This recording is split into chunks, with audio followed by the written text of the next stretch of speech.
Croeso I Bysgota Cymru. Welcome to Fishing in Wales.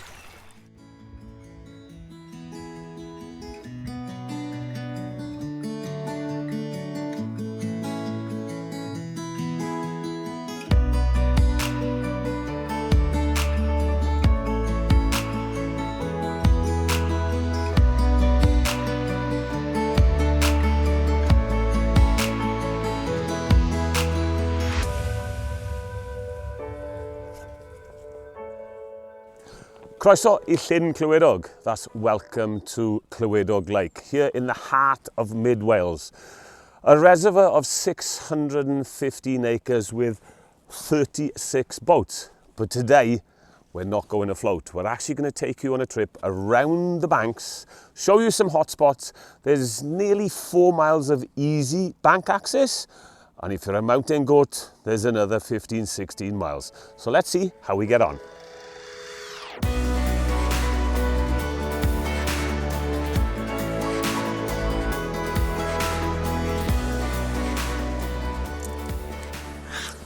Right, before we talk about going out fishing and all that, it's just a bugbear of mine. I see people putting rods together, and the most vulnerable or weakest section is the tip section.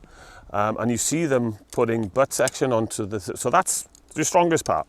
That's your next strongest, and so on and so on. So far better, and actually it's a lot easier as well to line up the guides. I mean, this one's got dots anyway, so it doesn't really matter. But that's the weakest one, going on to the next section, right? And you just work down the rod. It's much easier. And then, if you do it the other way, you see people with the 3 sections down there and they're trying to push the tip section. No, tip to the next section, to the next section, down to the butt section. Job done, easy and quick, and safer.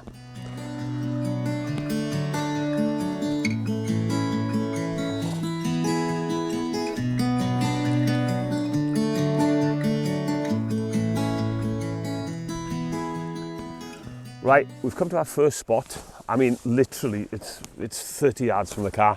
Nice little bay, lodge is just around the corner. Before talking to you, I had to have a cast. So I've had about 10 minutes with it. Nothing so far. But what I'm going to show you first is what I would pack for a day like this. Now, normally in bank fishing, you're going to carry everything in the kitchen sink.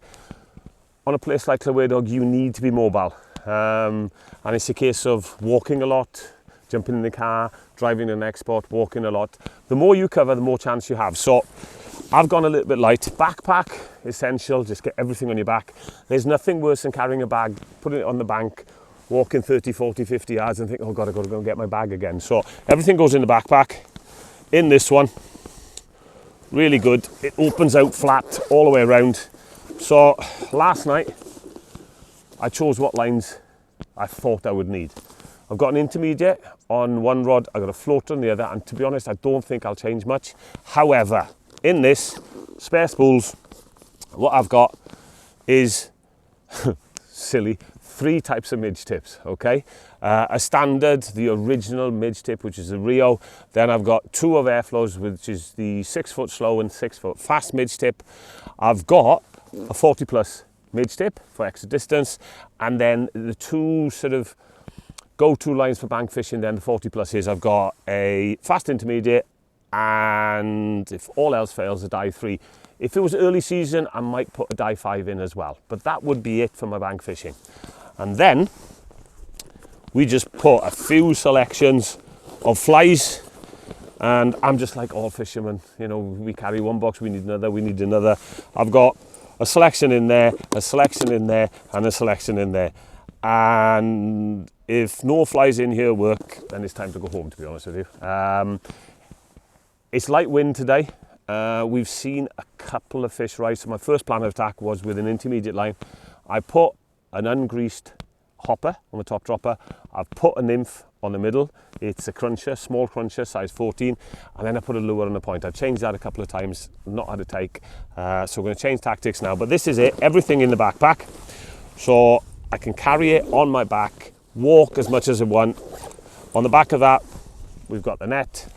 And then when I'm changing spots, the rod I'm not using, I'll just put it in your slot so it'll be on my back. Everything's contained and I can just keep on wandering around trying to find this fish holding spots or where they're hiding. So enough of me talking, let's get back to fishing.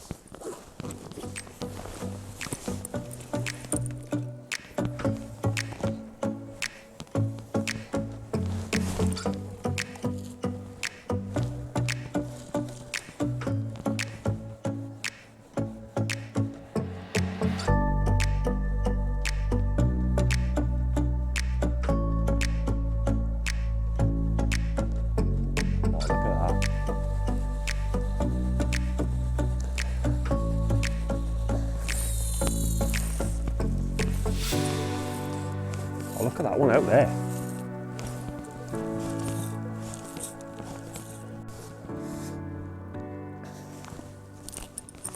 Right, fish for about 20 minutes now. Tried the intermediate, hopper top dropper, nymph in the middle, changed a couple of the lures, not even a sniff, to be honest with you. Just over my right shoulder, there's a nice little bay, there's a little stream coming in, and there's been the odd fish topping in there. I was here last week and there was a lot more surface action, so I've gone on to the dreaded bung. And as soon as I put it on, some birds flew over, scared me, bung disappeared. And we were just talking about moving to a different location, the bung went under. So every time I turn away, the bung disappears. But when you concentrate on it, it's like as if the fish have got a sixth sense. But the good thing with this method, I'm actually covering 2 levels. So we're trying to find out what level the fish are feeding at or cruising at the moment. So I'd like the hook one, just to know whether it's on the top dropper or the point. So I've got an idea then, are they mid-water or are they a bit lower? Because there's nothing on the surface at all at the moment. So a few more minutes, and then thing with this, it is relocation. We will have to go and try another spot and go through the methods again. But fingers crossed, we get one in this spot.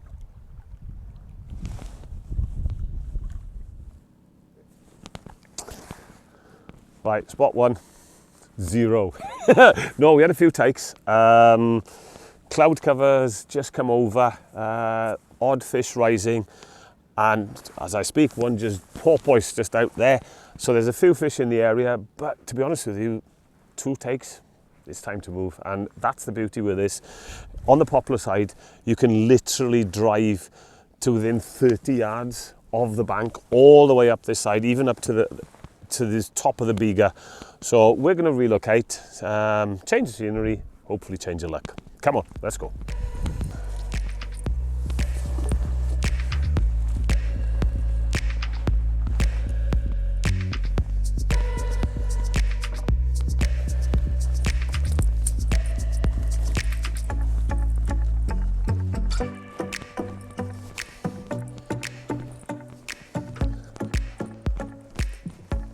Right, location number 2, up the Biga, and as you can see, it's quite low.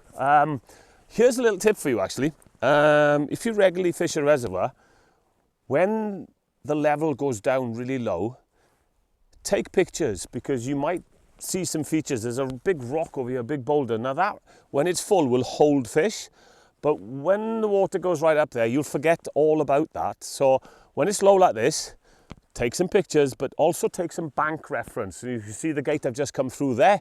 Well, I'll know 20 yards from that gate, there's a big boulder in the water, and that could hold some fish. And other places you'll see dips as well. So just take a picture. Keep in the back of your mind, next time when the reservoir is full, have a look back at those pictures, and you might spot a few features that will hold a few fish. Now, talking about fish, let's get some flies out and see if we can catch one.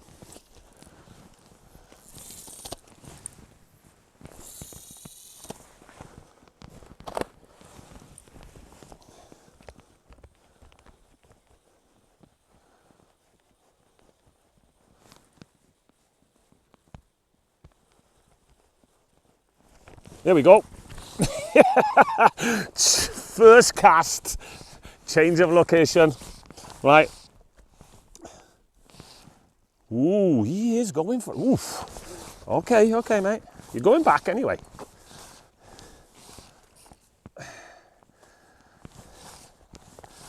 And if you're willing to put the effort in, then you can get fish like this.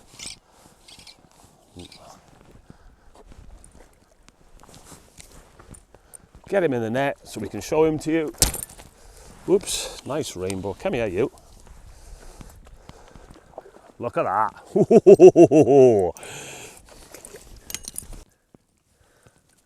Look at that. Bar of silver. Beautiful tail. And that's why you come to Clywedog. Hard fighting rainbows.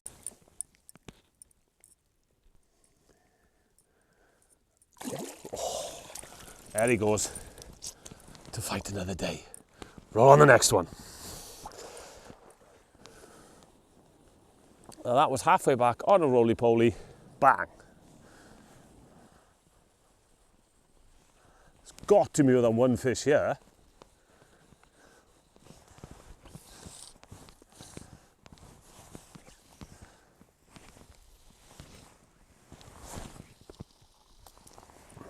Ooh, feels a better fish.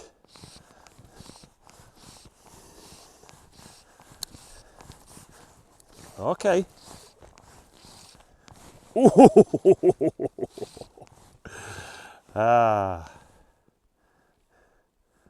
You spend 3/4 of an hour, one spot for 2 takes. You come to another spot, 4 casts, 2 fish, yeah. And that's what it pays to be mobile. Come on, you. Ah, here he comes. Okay, okay, calm down, calm down. Come on. Nice rainbow again from Clywedog. Yes, you can go boat fishing, but I tell you what, bank fishing, it's a lot of sport. Right, as I was playing that fish, a nice fish, I heard it, I'm not sure exactly where it was, but it was in this area, so check it out. Now, those eagle-eyed ones of you will notice, as I mentioned earlier, everything's compact. I'm not leaving anything on the bank, but one of the most useful things you will have bank fishing, now whether it's large reservoir on a dam wall, grassy bank like this, mud, reeds, this thing, line tray. Now, I'll be honest with you, I used to hate these things. And I used to use the washing up bowls, and in the winter used to crack your knuckles on it. Oh, it used to be horrible. But this is a new one. I only got hold of it this year. Easy Shrimp Eyes, the guy's from Denmark, and it's just all soft, so you can put it anywhere you want. As I'm roly-poling, I'm just leaving it there, and if I want to strip with longer pulls, then quite easy to put it the side of the body. But the great thing is these things are so soft, your hands just brush over them, so no more wrapped knuckles, no more painful. Oh, that was a fish. Stop talking, you idiot, and concentrate. What we're doing, I'm trying to get out because the riverbed is out there, and I think they're holding in there. So just trying to get onto the riverbed, and I think they're following on there and just taking over the lip. And then you're pulling into weeds. Right, where was that fish? Come on. Right, I just roly-poly this all the way in. And I was just about to recast, and the fly was actually just pulling through a bit of weed, and then suddenly this thing just grabbed hold of it. Ah. See, as I said, change of location, change of luck. And we drove all the way past the poplar side. God, this one's really pulling. And there's a lot of fishermen out there. So the problem with that is, a lot of fishermen means a lot of bank pressure. A lot of bank pressure means a lot of shy fish. We've come up here now. There are a couple of anglers about 300-400 yards down. But by the mud and everything, it doesn't seem that anybody's been up here in the last few days. So it means that these fish have got no pressure, and they're willing to come out and play. And boy, aren't they pulling. Right, you, come on. In you come. That's what you think. Okay, he's going out again. I'm going to let you go. Come back. Come on. Oh, nice fish just rose out there as well. Right, now, head up. Come on. Not quite ready. Right, here he goes.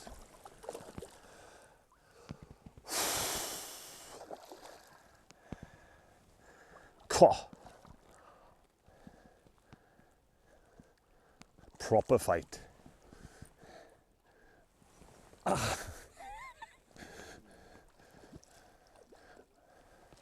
I'll tell you what, I'm not being soft with this. Whoa!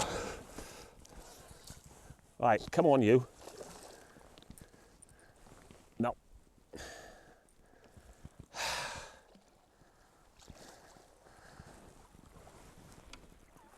Oh, now that's a proper Clywedog fish. No wonder he was pulling. Oh my God, got to show you this.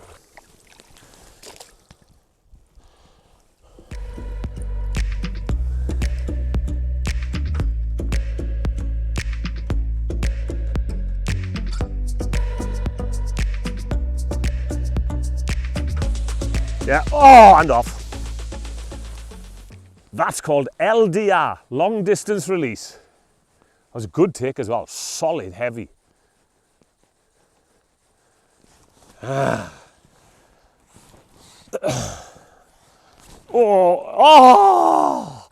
oh, rubber hooks. That's the second one I've lost. Oh, and do you know what? I don't care one bit. That one came on the roly-poly. It dropped off, I stopped, line went tight, fought him for 2 seconds, then he let go. Ah well.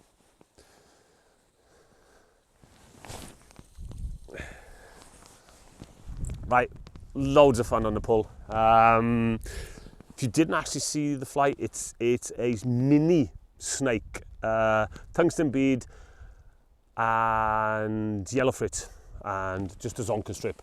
So had a load of fun, lost the last 3 now, so, oh, here we go.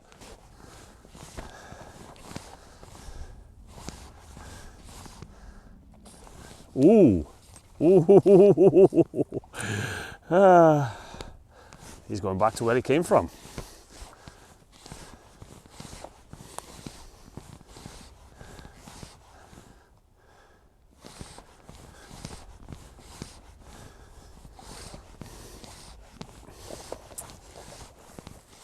Come on then, mate. Ooh. Ooh.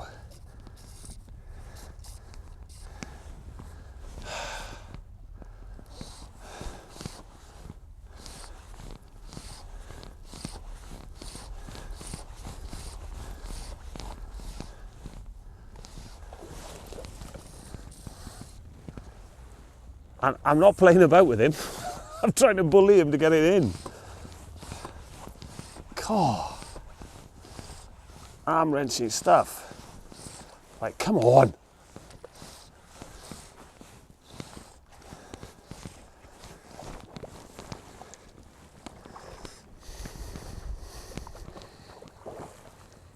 Yes! Look at that, in the sunlight. That is gorgeous.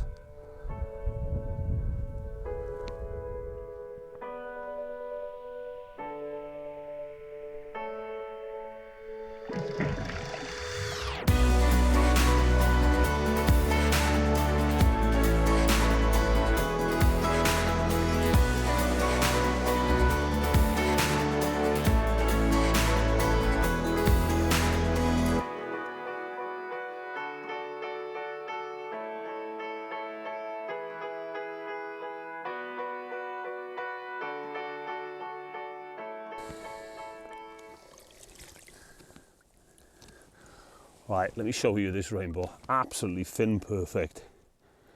Beautiful fish. Let's get him back. And there he goes to fight another day. Well, change of location, change of lucks, loads of fish, and we could really stay here and carry on catching fish, but no.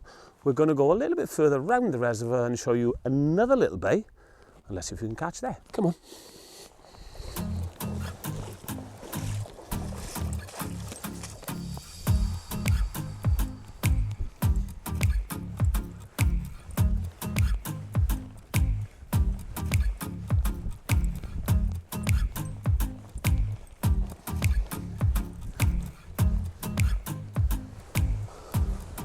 Right, come to another spot.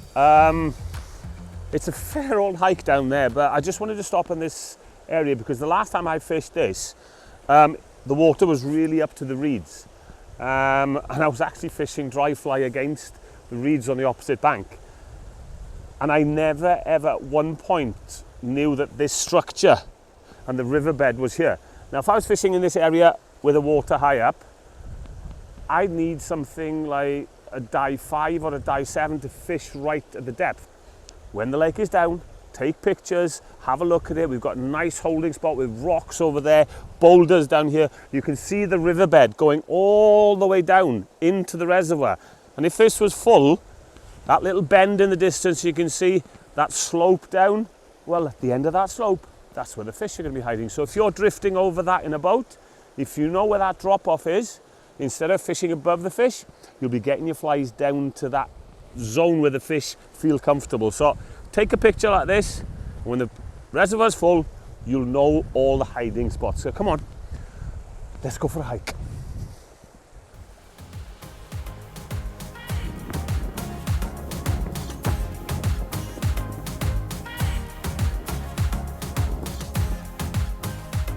Right, relocated because we could have stayed in the Biga and carried on catching fish, but give you a new insight into a different area and see how we get on. Looks fishy, but we think it looks fishy. Do the fish think it looks fishy? Who knows? We'll see.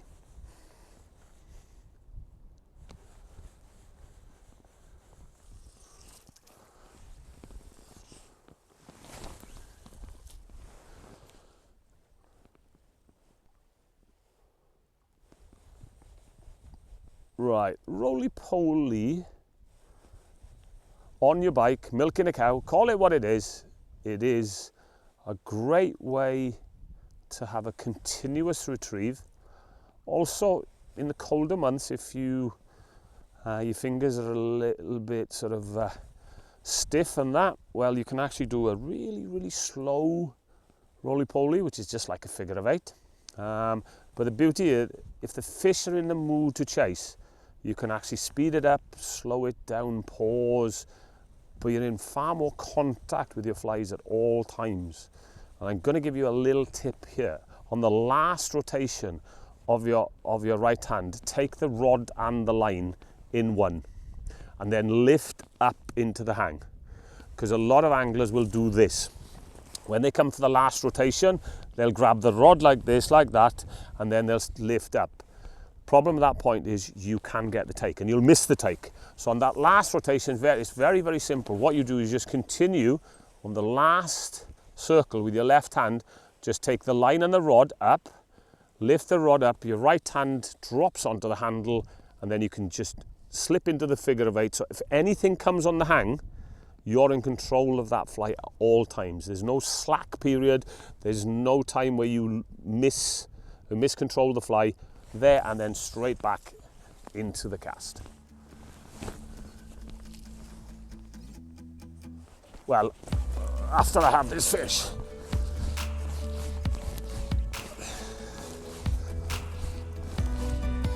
ooh, nice fish. Oh, come on, you.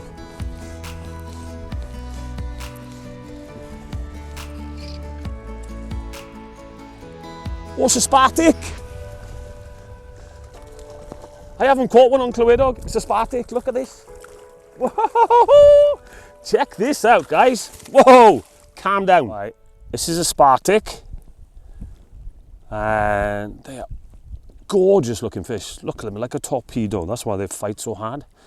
And here on Clywedog, all brownies and all spartics are compulsory catch and release.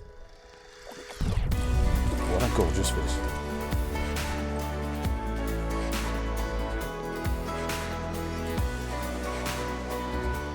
Oh, full.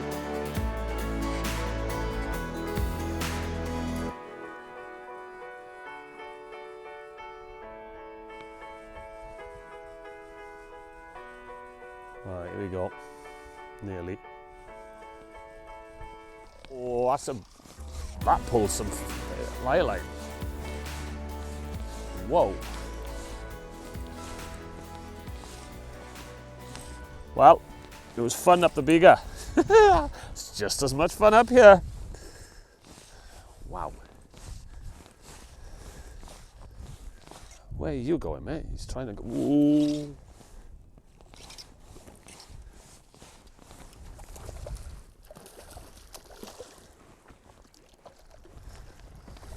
Come on. Whoa.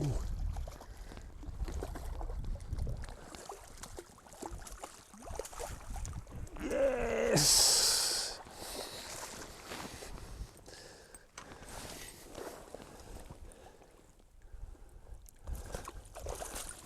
Can't even get my hand round him. That big. But, oh, look at that. Stunning fish again. Now, if you're a total beginner, I know I've mentioned what I would bring to fish Clywedog, like 5 different lines and loads of flies and that. If you're just starting out, look, rod, reel, line. Floating line. With regards to flies, if you had a dozen lures, a dozen nymphs, a dozen dries, and the most important thing is that when you go into the lodge to buy your day ticket is ask advice, because the rangers here are absolutely top notch. They know what's going on day in, day out. They know the hot spots. They know what flies are taking. Show them your selection, and if you haven't got the right one, just buy a couple. And every time you come back, just buy a couple more and a couple more. So as your knowledge improves, your fly selection improves. That way, you won't be opening a box with 300-400 flies, scratching your head thinking, what am I going to put on now? Best thing, if you're unsure, ask. And the guys in the lodge are more than happy to help you and put you on the right road to success. Okay, calm down. Come on.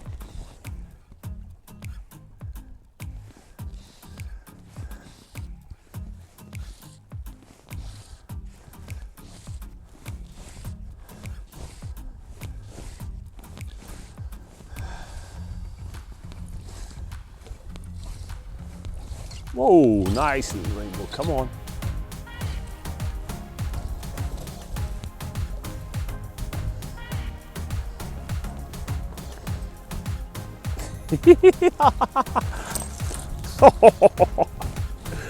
Oh. So one thing about these fish, they don't half pull. Absolutely beasts for fighting. Right, here he comes. Let's get the net. Come on. No.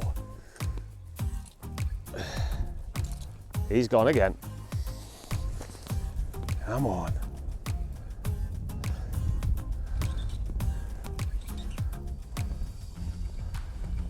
Right. Ah.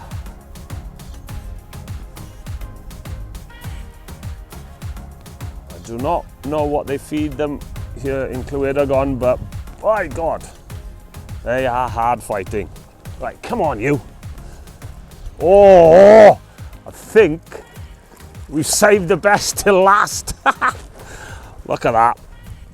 Beautiful. Well, folks, what a wonderful day here at Llyn Clywedog, and I think I've just proven that being mobile, going to one spot, going to another spot does pay off. So why don't you give it a go? Clywedog's open from March till the end of November. If you want more information, visit their website. They've also got a fantastic shop at the side of the lake that you can buy all manner of things, all your flies, all your tippet material, your lines, your reels, your rods, your waterproofs.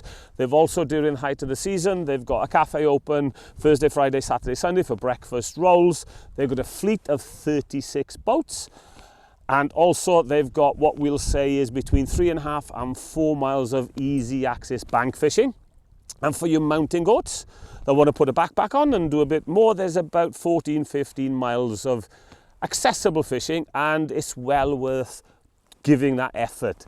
And if you want to know a little bit more about fishing in Wales, well, follow us on social media. There's a website, and also on YouTube. Remember, like and subscribe to the channel, and you'll get updates on new fishing venues throughout Wales. Go on, give it a go, and you might have a wonderful day in the heart of Wales. Discover fishing in Wales.